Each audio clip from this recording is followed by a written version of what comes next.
ñu fi dajale woon tey jii moo doon xam ngeen ne coow li bëri na ñun pays africains yi dañu yàgg am ay problème de développement la ñu am. Covid bi ñëw na ñëpp ngi wax ay problème mu relance ay nouveau départ ñun loolu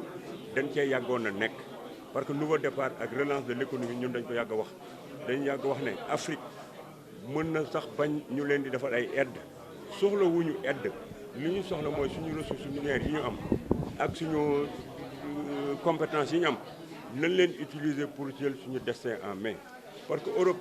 ñun ñoo leen di dundal contrairement ak li nit ñi xalaat Europe dundalul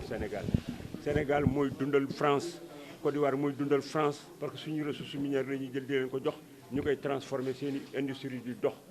ñoom fii bu ñu diggee seen ay banque moo fi nekk seen ay sociétés ñoo fi ñëw di fa am ay marché donc ñun ñoo nar a dimbaliwaat France pour que mu génn ci Covid bii mu dugg économie am dafa rëppelu mais ñun suñu bos rëppelu na ba pare ñu bugg ko defar bëgg a yëkkati économie France loolu la ñu wax ne dafa doy il faudrait que ñun ñu compter suñu bopp gérer suñuy ressources minières jël suñuy xale liggéey loolu leen jàngal leen def face ci défi yi nga xam ne moo ñuy interpellé wax nañ fa si affaire racisme parce que tey jii bu ñu gisee nit ku ñuul niñ koy bund xataalee dans tous les secteurs racisme dafa am bi ñuy def nii réunion bi mi ngi fekk États-Unis ñu ngi rey ay nit encore loolu dañ dikkoon pour xeex ko pour xool ñëpp ñi nga xam ne bi ñu ngi xeex ci affaire racisme ñuy seet naka la ñuy def pour defal leen un grand prix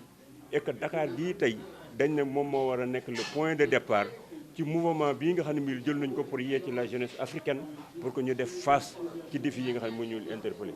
ki ñu fi indi nag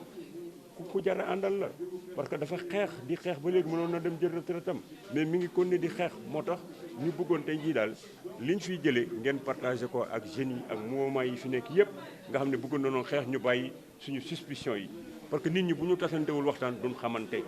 et que li ñu war a rassembler mooy xeex pour intérêt Sénégal xeex pour intérêt Afrique defe naa ñun force yi nga xam ne bi yëpp ñu ngi yëngatu yooyu war nañoo mën a àndandoo te ñu bàyyi ay subjectivité parce que nit ki il faut nga fréquenter ko pour xam ko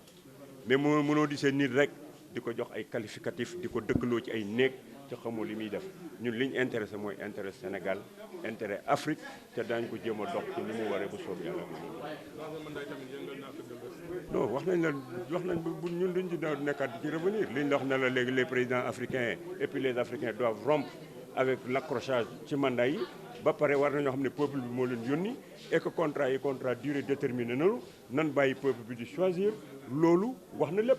duñ fi nekk nag di caricaturer ay nit yoo xam ni par exemple xamaguñu seen ay position li ñu mën a wax daal mooy troisième mandat ay affaire fichier électoral ak ay élection contestées ak yooyu africains yi war nañu am dignité ngor pour jóge ci mais loolu yëpp nag peuple yi ñoo ko mën a imposer gis nga peuple bu taxaw lu mu bëgg loolu dana am waaw loolu mooy essentiel.